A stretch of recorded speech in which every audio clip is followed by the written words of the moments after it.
21st. For those of you celebrating Lunar New Year, happy Chinese New Year, Year of the Dragon. It's going to be quite a child focused year. I hear this from many friends who are saying, Year of the Dragon, generally a very famous year for a lot of kids, especially in the Asian culture. People love to have kids that have the dragon as as part of their kind of omen in the Chinese calendar. So it's going to be quite fun to see that. We have quite a few topics to discuss. Obviously, we want to talk what's going on in the crypto world, what's happening macro in the micro. We're going to talk about updates, news, and all the good stuff with that. As always, I have Fabio here. Fabio, how are you doing? How's everything going? Give us a bit of a kind of intro into all that. Yeah, it's good to be back. I think it has been 2 or 3 weeks in between I think three only yeah, because of Chinese New Year. one time because I was sick, and then we had Chinese New Year. Well, we are in a new year. I'm back and I'm healthy, and as always, there's never a dull moment in crypto. it, it's it, I still think it's unbelievable. Yesterday, I saw a meme of somebody that posted 2023, 16,500 Bitcoin, and then like the guy that closes his eyes and blinks, and then 2024, 52K. And if I go back a year and you would have told me that, hey, just take it easy, within a year we are above 50K again, I would probably have told the person that he's insane, that it's never going to be that fast. And if we kind of reflect, before May or before June, the ETFs were still years into the future, and something that is probably going to take a while. And then suddenly, from BlackRock first coming out and saying that, to January, and here we are. And it's still that the whole narrative thing that we kind of experienced, that we had the fake listing, we pumped, we had the real listing, we didn't pump, we even reduced a bit in price, and now we just grind upwards. And the volumes, that the inflows that these ETFs see is nothing short of amazing. It's mind-blowing that I think the mining supply, so the Bitcoin that got mined a day, I think, I'm not sure, it's 1,800 or 900. I think now it's 1,800, and in April with the halving it's going to be 900. And the inflows were in ETFs is more than an order of magnitude bigger than that. So it's just insane. The new supply gets bought up. No, it's going to be 450. I just ran the math. Right now it's 900 because we're at 6.25, and then mid-April it's going to go to 450 because then it's going to go to 3.125. All right. And sometimes I had a conversation with a few friends of mine, and sometimes I really feel we are a bit in a new meta. Like if you go back to the last bull market or the one before, the strategy to go was buy the dip, wait for a 20 to 30% correction, and then deploy your capital, and you're going to do fantastic. That was basically the tactic or the game plan. But we don't have dips anymore. Of course, we had, I think, since the bottom in January 2023 until now, we had 4 times around 20% corrections. 20% was, I think 21% was the biggest correction that we experienced. And many people, I saw an interesting poll, I think, that reflects a bit of what is happening now. But David Lark, Crypto Lark is his name. He asked the community, "Are you fully allocated for the coming bull run? Yes or no?" And I think 52% said yes. So around half of the people think that they're not allocated enough, so they are a bit sidelined.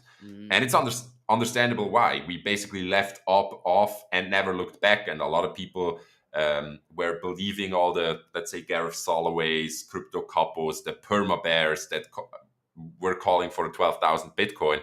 And now we are at 52, and we're probably not going to see 12,000 ever again, or at least it feels like it.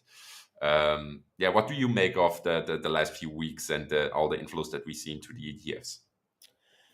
I I mean, I think we discussed this here on the last show as well. For me, the inflows in the ETF is going to be the number one metric I think to look for, especially on Bitcoin. I think on Ethereum we're gonna have some other metrics as well. Maybe let's see how this changes once an ETF for Ethereum is also approved, maybe later this year or next year, whenever. But I think later this year. But I think for Bitcoin it's gonna be the key metric because any other metric right now for me for Bitcoin is has become either useless or doesn't really fly anymore. So for me, the inflow into those ETFs is just the key metric. And at the moment, this number is going up. So yeah, I think this is very solid. I think obviously this always has to be a bit, for now still, a bit countered with how much is the selling outside of those ETFs. But over the long term, the ETFs are going to be the number one inflow for new capital. Because let's be real, probably 90%, maybe even 95% of all wealth, not people, wealth that goes into Bitcoin doesn't want to control their private key. They just want to have numbers going up, which again makes sense. It's an investment for them, and only 5% probably of the wealth, maybe even less, could be 1 or 2%, is actually doing it to escape the system. And the ETFs are not escaping the system; it's actually joining the system. So it's the exact opposite on of why, for example, myself got into crypto in 2014. So that number is going to be key. Interesting for me is, and it could be because I'm really not much on social media over the last week. So I've really done this social media detox almost. I'm only in a few groups where I really pay attention. I think these are some really smart people. Um, Other than that, I follow the crypto news. I follow those kind of whale groups, and I'm actually quite shocked how little happened over the past couple of weeks. So it was mostly centered around price, about inflows, and that's it. And I don't know if I missed anything, but even I'm not even talking about crypto only. I'm talking about also the macro landscape. Nothing really changed there. I think everything as expected right now. Everyone, including myself, still expecting we're going to see some kind of setback, some recession. Doesn't seem like it's coming right now. Maybe April-ish, which could be with all the liquidity. But that to me is kind of the reflection of the last 3 weeks. I don't know if I'm kind of I don't know if I'm like, you've just been living under a rock and you've been, I don't know, focused way too much on work, or if this is kind of a similar, or if I'm actually, if my sentiment is right. I mean, you spend way more time in the community, see way more there. Um, what, how do you kind of uh, remember that?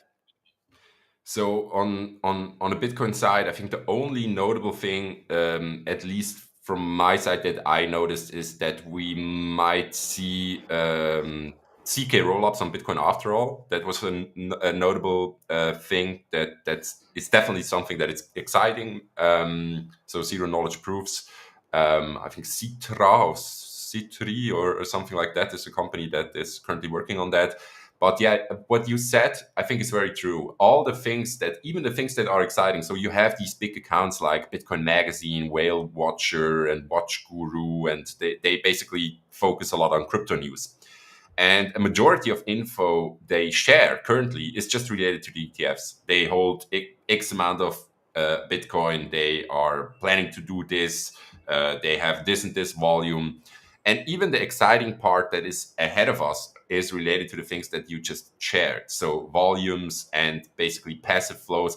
So one thing that is probably going to be exciting and a bit of hopium is that I read a blog post. I don't even know from who, but I didn't know that RIAs, so registered investment advisors, in the United States, they are not allowed to invest in any new asset within the first 90 days. And I didn't know that. So there is like a line, a huge line waiting in approximately, I don't know, probably 50 days from now.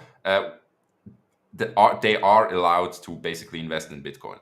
I'm not sure why that 90-day rule is in place.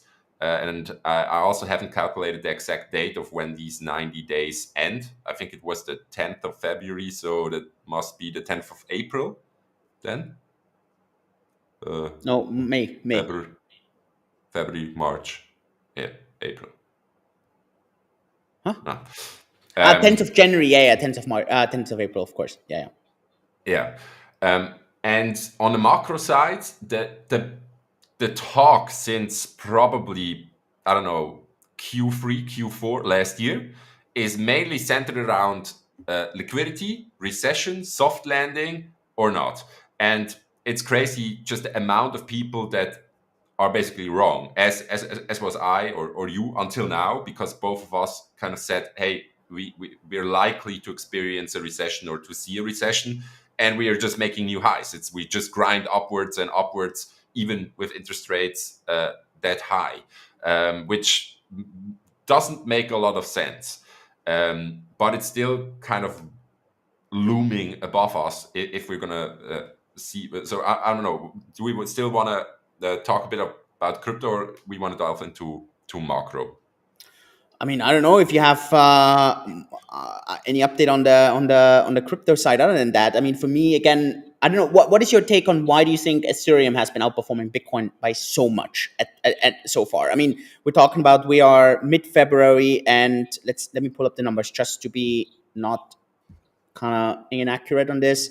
So I'm just pulling up the numbers. So Ethereum is up 27%, Bitcoin is up 20%. So I mean, we're talking about a 7% difference. It doesn't sound so much, but I mean, 7% in just 6 weeks or 7 weeks, it's actually massive. Why do you think that is, despite Bitcoin actually being the one with the Bitcoin ETF?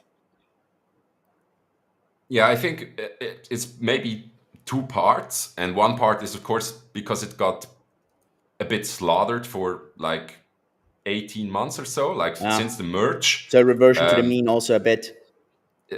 so yeah, it definitely underperformed since the merge, and like since the Bitcoin ETF got released, the next narrative is the ETH ETF, of course, and ETH has a big update in March, if I'm Yeah. not Ich denke mistaken. schon. Uh, so there's some excitement about the upgrade. Of course, every time there is an ETH update, there is excitement around that. And then the second thing is basically the new narrative. And also, many people are speculating that Bitcoin season is coming to an end, and now or soon there will be the time to double down on altcoins. Like I think that's what the bet that many people took on the day the Bitcoin ETF came out. They liquidated parts of their Bitcoin position and switched it over to ETH.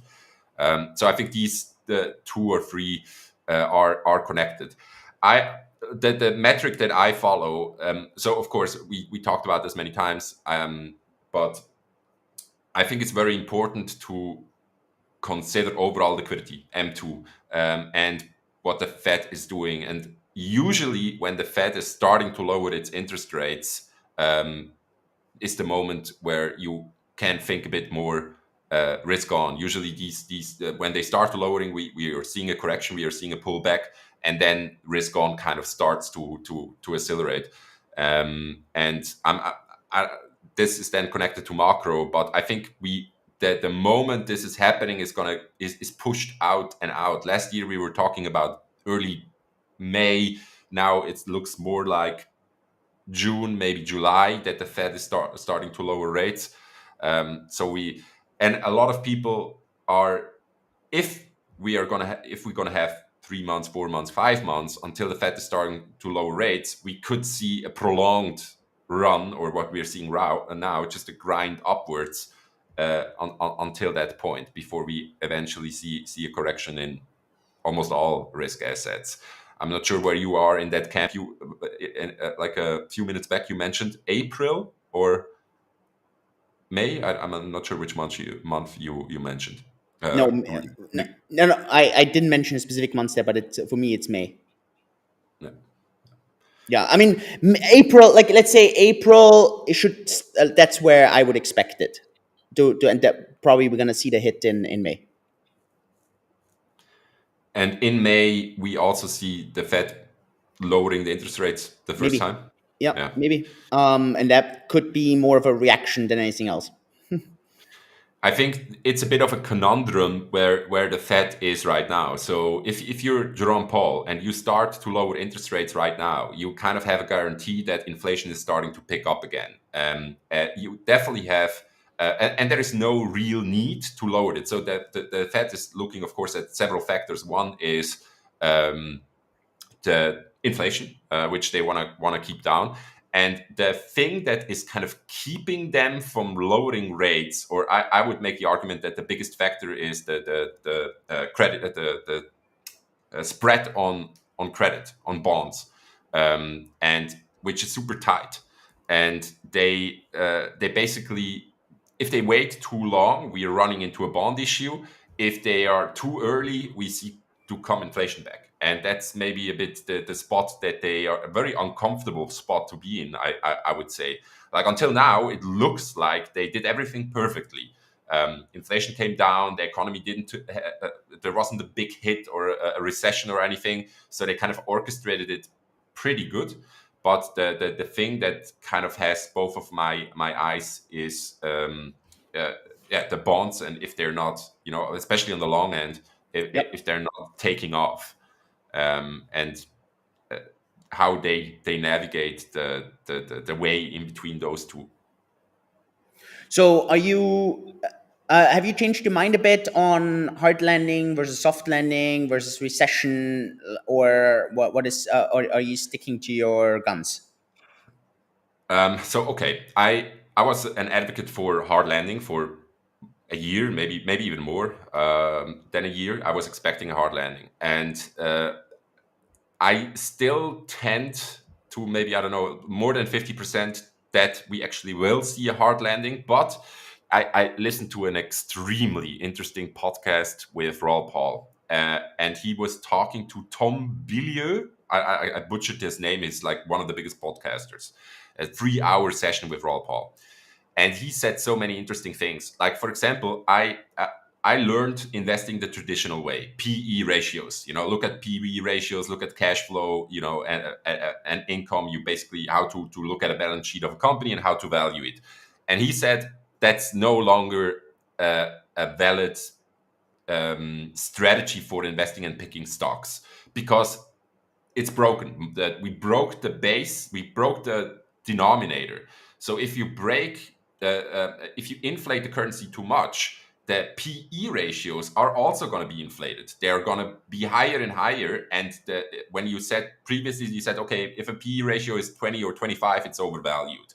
And he said it's no longer true. The measuring stick is broken. So the PE ratios will just tend higher and higher and higher the more they print.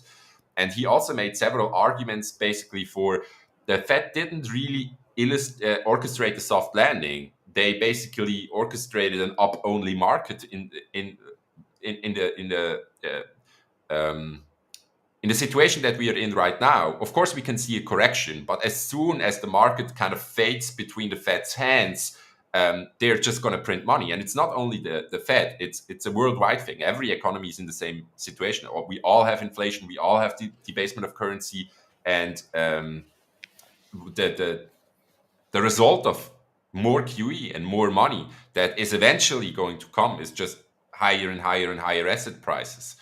And he basically made the argument: go in tech, Nasdaq 100, S&P 500, Magnificent Seven, AI companies, crypto, to protect yourself against debasement, because these are going to be the assets that are going to pump the hardest. Um, yeah, Interesting. Yeah, interesting take. I mean, then on the other hand, right? Tech, it has such a strong dominance right now in all the ETFs. So I mean, it's as strong as ever in the S&P. It's as strong as ever in many of those ETFs that don't rebalance or have a market cap kind of uh, bias. Uh, could yeah, there was an interesting quote. I saw this on Twitter, and like it was I didn't see this on Twitter. Like, to be fair, someone shared it actually, and the screenshot, and I assume it's correct. So I didn't fact check that, but it was a tweet or a post that Jeff Bezos has been selling records amount of Amazon stock, and the last time he did that was end of 2021.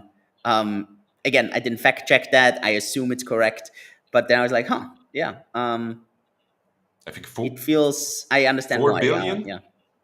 I I didn't read fact check four it. I billion. didn't check it. So I don't know. I just thought, oh, interesting. I know that he has been selling. I didn't know how much or how fast, or if this is correct. But Yeah, just thought it was an interesting, and I assume this was not a meme. Could be that it was just a meme. I didn't see it in the. I didn't check that. Yeah.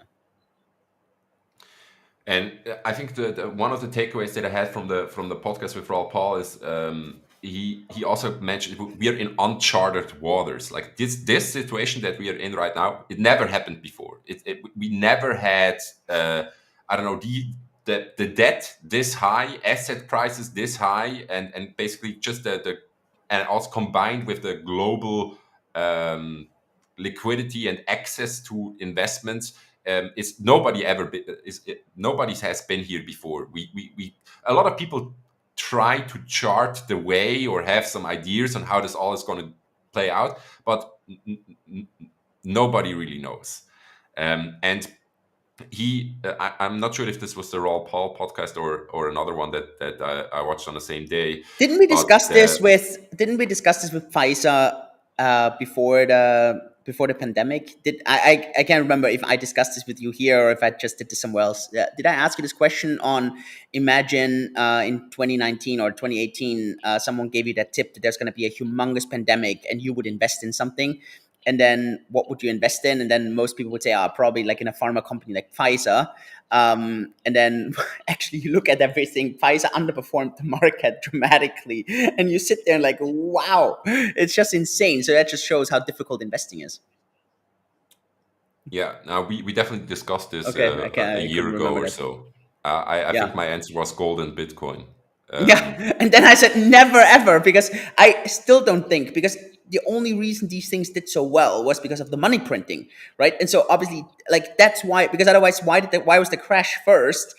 And then it started pumping because of the money printing, right? So that's the missing puzzle piece, and that just makes it so difficult. Like, I don't know if anyone in 2019 would have guessed that we would have record money printing over the next 2 years afterwards. Record. And so that's always the same thing, right? So if this was obvious, then sure, but it's, I don't know. Um, yeah, I think, I don't know, I think that's what makes it so hard. There's always this I don't know who this quote should be attributable to, otherwise I'll just I know that I've been always saying this, and I probably copied it from someone, I just don't know who, otherwise just attributed to me. It was the world, or that the future is shaped by the uncertainties, or by the crazy unlikely events way more than by the likely events. And what I mean with this is, it's these improbabilities that have this massive impact that the world is driven by. It's not so much by the probable and by the likely events. 9/11, right? Such an unlikely event shaped basically everything over the last 22 years when it comes to a lot of things, right? Geopolitics, travel, airplane security, and so on, right? It's just nuts if you kind of think this through. The great financial crisis basically shaped the last 15 years of money printing and so on. Obviously, COVID, the last 4 years, absolutely crazy to kind of consider this, right? And I don't think, if you had just asked 3 months earlier how people would foresee the next year, I don't know if out of 1,000 experts, one person would have guessed that. So I don't know, and I think that's so important. So anytime you sit there, just don't forget that, right? Don't forget that you sit there and you have all these probabilities kind of drawn up, and then suddenly something happens that just completely whacks everything. So yeah, I don't know. So that to me is just always this humongous reminder that investing is it's so key in investing to just always understand your downside and your blind side. And I don't know, it's just such a good reminder. What could you be missing out? And that's why I always think that was at the end what got me so excited about crypto in 2014 and 2015. And it is that it was so different. It was so different than everything else, and it was the escape of the system. And yeah, I think that was always the beautiful part. And like, I would, at some point I will like do an internal audit, how many of those bitcoins that I bought back then, and again obviously it's always half a bitcoin, but how many of this half bitcoin that I bought back then have I never moved from those cold storages? And yeah, I don't know, there's always this part that I don't know, it's this thing that I hold on to, that I don't trade, that I always believe in the very long term. And yeah, I don't know, I think this is, and to me that's the only true spirit. And I get it, look, I understand, at bake we're a centralized service. I get that, and we bring as much transparency in there as possible. And that's just because I know that for so many people, it's just not possible to have self custody and to do all those things, and obviously get cash flow on top of your crypto and get into various cryptos. But I think that true original spirit should never go away. No. I agree. Maybe we can segue over a bit into bake specific and DFI updates. Yeah. Uh, Do you want to go first? Why don't you do DFI first? I do a bit on the big side on what we're working on. sure. Let me just pull up. I actually prepared something. Are you going to share that somehow? Uh, Rather not because it's it's on Slack. But Okay, okay. let me. Oh, here. Okay, where to start? So I think 3 weeks ago, it was 3 weeks. No, I think it was 2 weeks ago. We had this community proposal that was a community request to diversify the community fund into DUSD. So the community fund is basically this big war chest that DeFiChain has to, spend on all different kinds of things, on marketing, on community projects, on interesting ideas, and so on. And it used to hold approximately 30 million DFI, and now it also holds DUSD. There was a process. I think it took 14 days or so until the bot finished. The bot, I think it finished on Monday to switch DFI into DUSD, and it was the idea was that this helps to kind of reestablish the peg. And as you might have seen, there's no need to talk around the bush. It didn't kind of had the success that was initially expected by a lot of people, and we. So there were two elements of this. One was Bake as a company made a unanimous decision by the board to switch 20 million DFI, and the community fund did approximately 10 million. And initially, this was a big success. Like, it took us to, I think, 75 cents or so. But we saw a lot of selling pressure, or let's say a more short-term speculation. So people basically front ran this to have a short-term gain. And just to kind of illustrate the path forward from here, like, a lot of community members put a lot of thought into, okay, what happened? What do we need to kind of address this? And I think George came up with a very, very interesting idea.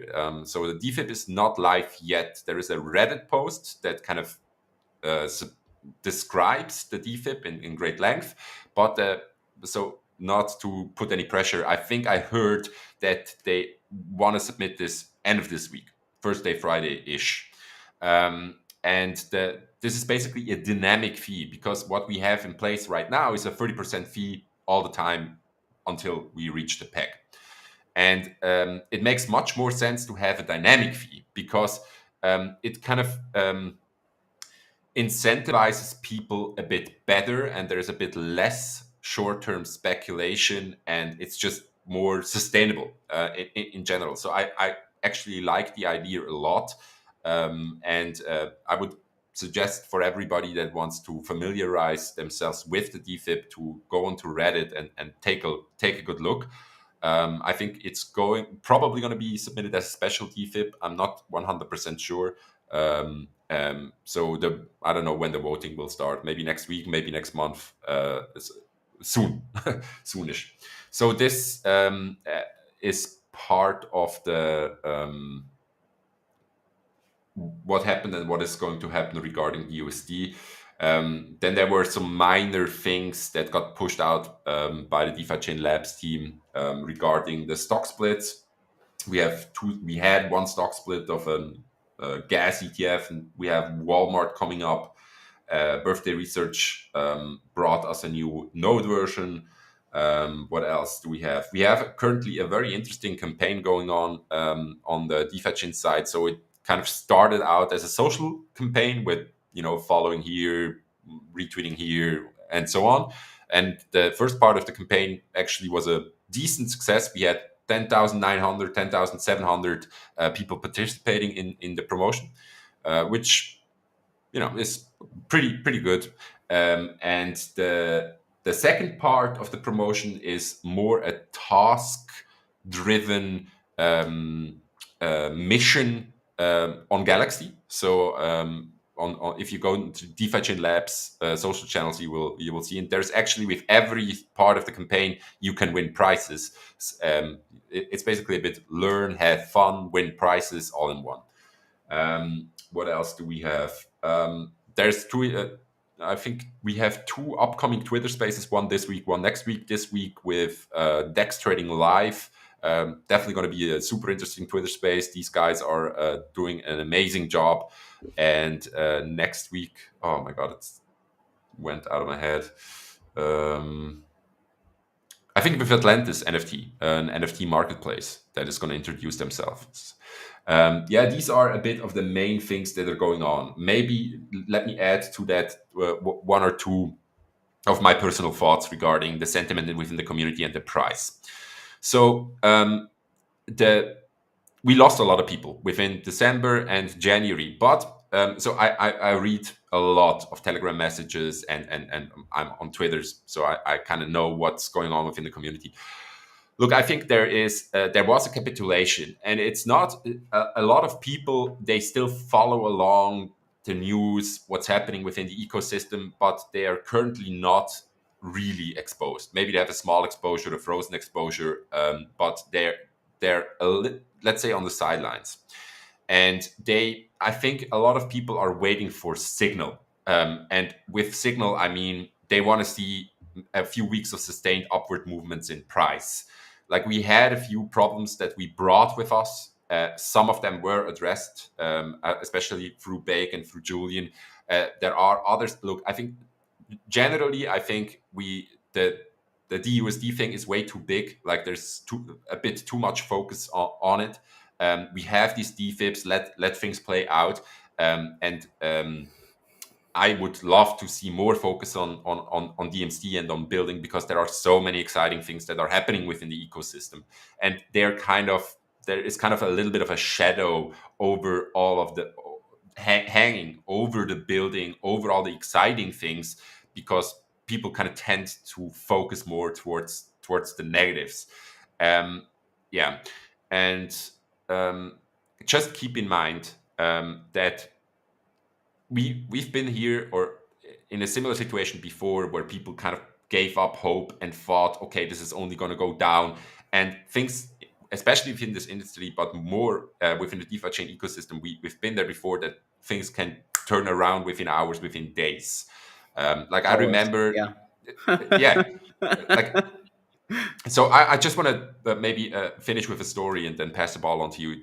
So remember in 2021, we had this, I think the 2x freezer came out in July or in August, somewhere around that time. We had extreme excitement. It was a bit of a mania. The price was doing well, or it just broke down and came back up again with the FTX thing. And we had the DFI price was just consistently going down against Bitcoin, against US dollar. It was terrible.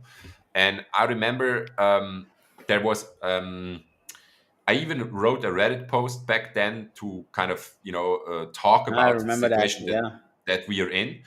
And we there was a lot of frustration, because everything was going up, and DeFiChain consistently was losing against other assets, and this was the main topic within the community.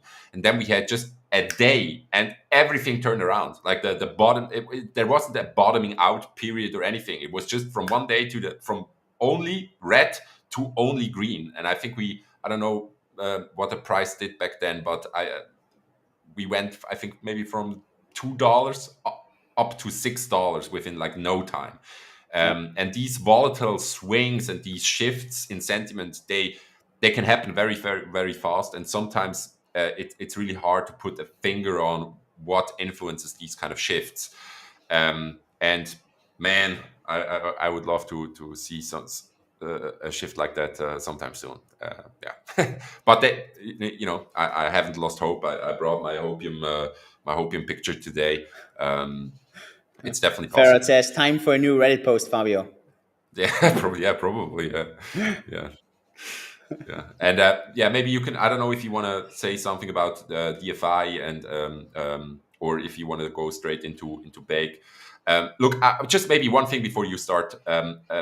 What I see a lot on social media is, yeah, why is Julian not tweeting about DFI? Why is he not making a video? And just look, I just want to illustrate one thing. And I posted that under the post that Bake made. Actions speak a lot louder than words. You know, you can say everything you want, but actions are the thing that really matter. And sometimes I just don't understand where the community is looking, that words are more important than action. Because look what Bake and Julian did. We're talking about a 70 million commitment to DBTC. We're talking about 20 million DFI commitment. We are talking about Cake integrating meta chain withdrawals. Like the commitment is there. You know, you don't. What's the difference? Just a question to the community. What's the difference between, yeah, I support this, and yeah, it's great. Yeah, it's great. Saying this daily on Twitter, or actually, you know, walking the walk. And I think sometimes it just falls beneath the cracks, or people just don't notice that the walk, the actions are there. Why is it so important that the talk, or you know, let's say, oh yeah, everything is going to be fine, and yeah, it's going to go up. Why is this more important than the actions? That's sometimes something I just don't understand. But yeah, with that, maybe you want to add on to something regarding DFI, or go into the bake No, a little happy bit. to. No, happy to. I think a lot of people are um, mistaking my time of not being much on social media just in the last couple of days or weeks, but go back all the way to Christmas. I actually had this, for me, revelation a bit over Christmas and the break I had there, that I'm not going to spend much time on social media this year. And you can look, I didn't post much, I didn't spend much time on social, and actually a lot of that simply has to do with my kids are getting older, they're way more fun. I mean, look, I hear them playing outside, I'm spending the time here at 6:40 p.m. here. I miss dinner with them right now. They are having dinner. They're my oldest one is babbling, basically, or babbling, talking all the time, tells about the day. And to be fair, I'm a dad, and this flies by. You know, I this is something I will never be able to get back. And I'm okay doing this on one day a week, but I wouldn't be okay in doing this all the time. I see absolutely no point in wasting my time with people on Twitter or YouTube or Instagram for with people that I don't know, I don't meet, I have no relationship with. The people that I'm close with, I write on WhatsApp anyways. I meet them in person, we talk. I know. And I kind of had this commitment a bit to myself over Christmas. And sure, I get it. Now people are like, oh, DeFiChain is not doing well and Julian is not spending much time on social. Totally unrelated. I understand that. But people always, I mean, look, when people hate and they spread fake news and they lie, people don't fact check. They just go with it. They love it, right? Of course, they make so much sense. Oh, sure, Julian has been selling. Oh, sure, the company's selling. Sure, they don't fact check that. But then the other way around, you invest $70 million. I mean, I don't know. You spend money every month on DeFiChain, supporting the system. Who pays for the Light Wallet, Ocean, and so on? Who pays all that, right? It's not the community. It's so this money comes from somewhere, and I don't know. People don't see that. And then what rubbed me really the wrong way a bit in the last couple of weeks is actually when people tell me that they invest in Julian, or Julian needs to save them. That rubs me the wrong way. And it rubs me the wrong way because you're not investing in me. I am not the DFI price. I've never been. I have not been on the way up. When DFI was on the way up, the DFI that I had, I valued them at zero. Always did. I never added them into my personal wealth.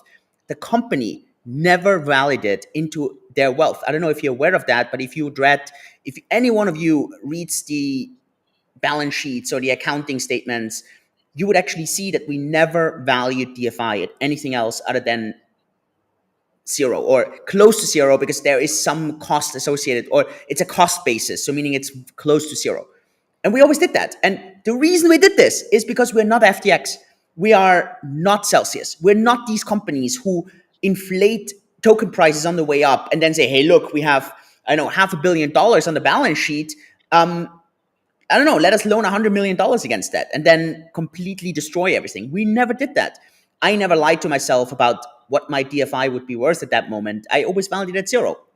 I valued it at zero when it was $5, and I valued it at zero when it's what, 8 cents. The company did the same. So for me, nothing changes whether the DFI price is a dollar, 10 cents, $5.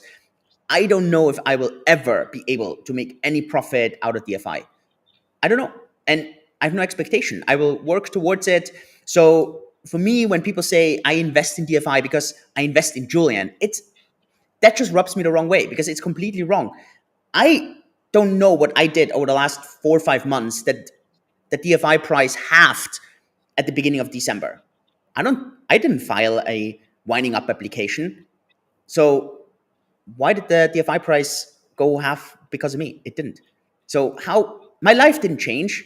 So to me, these are just things where then I realize, man, I maybe really gave people the wrong impression. I gave them the wrong impression that they would be investing in me. It's not true. I am super supportive. You have no idea how hard I work and how much effort I put in with my time and my resources and everything. And I don't know, sometimes I think we should have not invested $70 million to rescue DPDC at that point. Maybe we should have just let it crash against the wall so people, I don't know, realize it. But we did it. And sometimes I think we shouldn't have done a lot of things because people are not going to appreciate anyways. And we should have just not cared. But it's not what we did. And so these are just things that rub me a bit the wrong way. But there's nothing I can do about it because I guess that's how humans are. And I just take it as it is. But that has nothing to do with why I'm focused right now on really getting my work done, on spending time with the family, focusing time on doing a lot of sports. Yeah, and just kind of not getting anything about the noise that's going on. And that's the beautiful part. Actually, the most negative conversations I have are obviously with people who are in the middle, who are really close friends of mine and who are not taking time off or are not stepping back. And so when I talk with them, obviously the conversations all the time go towards that. And well, that's how it is. And I just think it's completely useless because what does it help? I mean, maybe it's cementing some of the frustration, but how is that going to help? It's not going to help. What helps is if you build, you invest time and effort. That's the only thing that helps. The venting, I know, joining the trauma. How is this going to help? It does nothing. And I think a lot of people really struggle with that. They have a really hard time with that. I get it because they wake up, the first thing they do is they check a price. That defines their day. They check it 2 hours later. That defines their day. 4 hours later, defines their day. And I don't check the price at all. And it's not because it's not important to me. It's just because it has no impact to me. It doesn't. And the same with the Bitcoin price or the Ethereum price. I always have to remind myself to check those prices before I do an update because otherwise I'm completely lost. I don't even know where we are. I think on Bitcoin we're 52,000 and Ethereum is what, 3,000 or something. I have no idea. And it's not important to me. It doesn't define me. And it's hard to understand, I think, for a lot of people. And so that's just my entire feedback right now. So please don't invest in DFI because you think you're investing in me.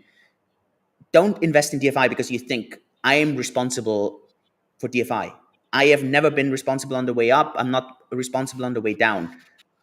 And my life doesn't change on the way up and it doesn't change on the way down. I've I live the same life. Nothing changes. I am super confident on the long term, but that doesn't mean you should be confident. It is me. I have never in my life, I think, recommended any investment into crypto. It doesn't matter if it's Bitcoin or Ethereum or DFI. I just always share transparently what I do with my funds.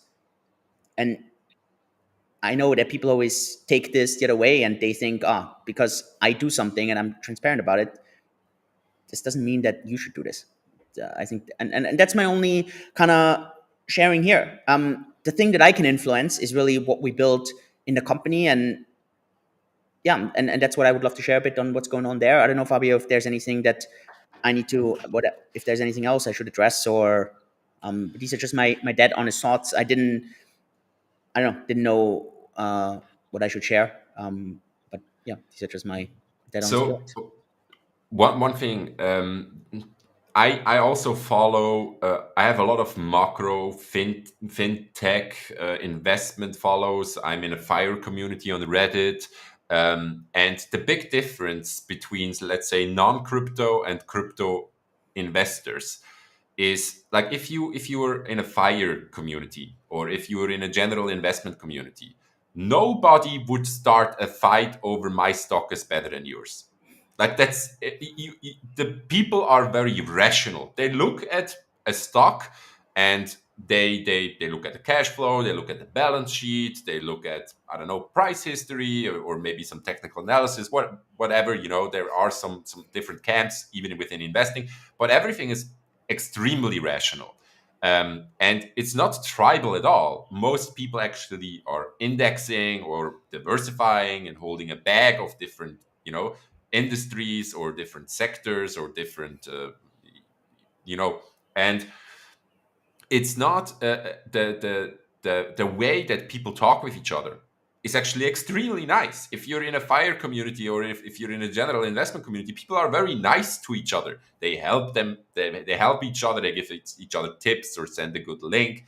And sometimes I just don't know why crypto people are so toxic. Like, it's really, not only, so you have different communities. Yeah, you have the ETH maxis, you have the Bitcoin maxis, and so on. Every community has XRP army, the Link Marineers, whatever, and they are just, bumping into each other with so much hate, with so much force, just because some other person made some other decision. And then not only that, but if you go within the community itself. So I really ask myself the question, what someone that is not invested and has nothing to do with a token or with a project, where this person's motivation is coming from to go onto Twitter and to daily shit on something. Like, there are Twitter accounts on Twitter. Like, I just don't, I don't know what these people do all day. And their whole existence, their whole Twitter account is basically just to talk bad about project XY. They don't do anything else. Or sometimes they are also involved into some political thing. Then all they do is hate on the left, hate on the right, and hate on a crypto project, or they hate on gold, or they hate on stocks, or whatever. And I just don't understand this kind of behavior and why we came here. And I would just wish for us to be less emotional and more rational when it comes to investing, because it's really, it kind of is tiresome. Yeah, right now There was a I someone made a good comment, and that comment was, sure, there's a lot of very low IQ people in crypto, but it's actually not as bad. It's just that those that are relatively smart and actually relatively good, they just don't interact. They don't talk. They are just quiet, right? So what you hear are those very much low IQ shouters that, yeah, I don't know. So, and I thought, it's actually, yeah, it's probably true. I mean, yeah. So I don't know. I felt that was an interesting point. Um, yeah, on the big side, I hope it's still launching today. So I'm just gonna spill the beans. It's at the very end. So if you listened all the way until today, actually quite cool. Um, but yeah, we want to add Starknet to the portfolio. So we're going to launch Starknet on Bake. Quite a trendy coin at the moment. Massive airdrop, massive drama on the airdrop. I don't know if you've been following all this, because people obviously always feel they don't get enough. So we are, yeah, adding Starknet to the Ethereum scalability bundle. And yeah, that's going to be quite exciting. So if you are interested in the Ethereum layer 2s, take a look at the bundle once it gets upgraded. I hope we can still get this out today. It's 7 p.m. here already. May happen tomorrow, but that's going to be quite exciting. And yeah, you're going to see a lot more in that direction, making those bundles more attractive, making it easier to diversify. Yeah, we're going to look, we're going to be adding exchange features, so you can really go into any coin, also means that you're going to be able to sell and buy DFI in both directions, because then we finally have the exchange. So this was also a fundamental change in the direction, as a sense. This was also something that people always wanted to have, and we never did because we weren't an exchange. Now we had that transition a bit, and so that's going to be a key thing. There's going to be a whole range of things that we're going to be adding for DeFiChain, for non-DeFiChain, for new coins, for other ecosystems.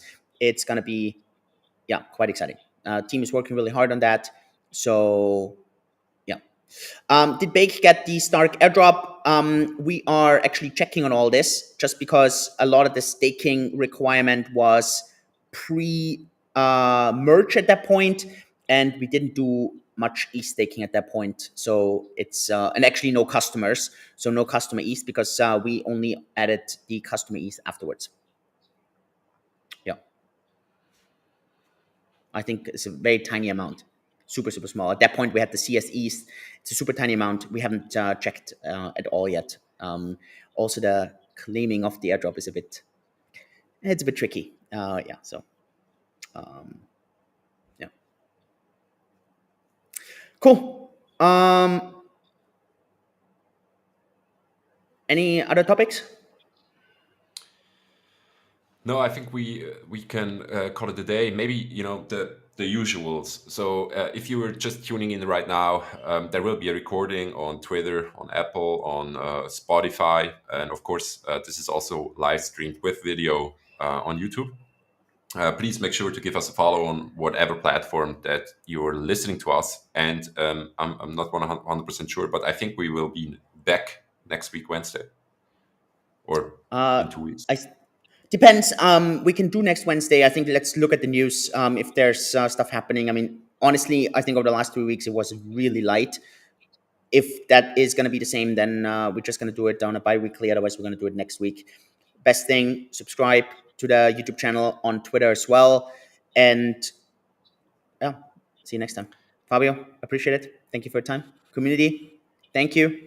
Check out the new features that we're launching on Bake, and then see you soon. Thank you so much, everyone. Bye-bye.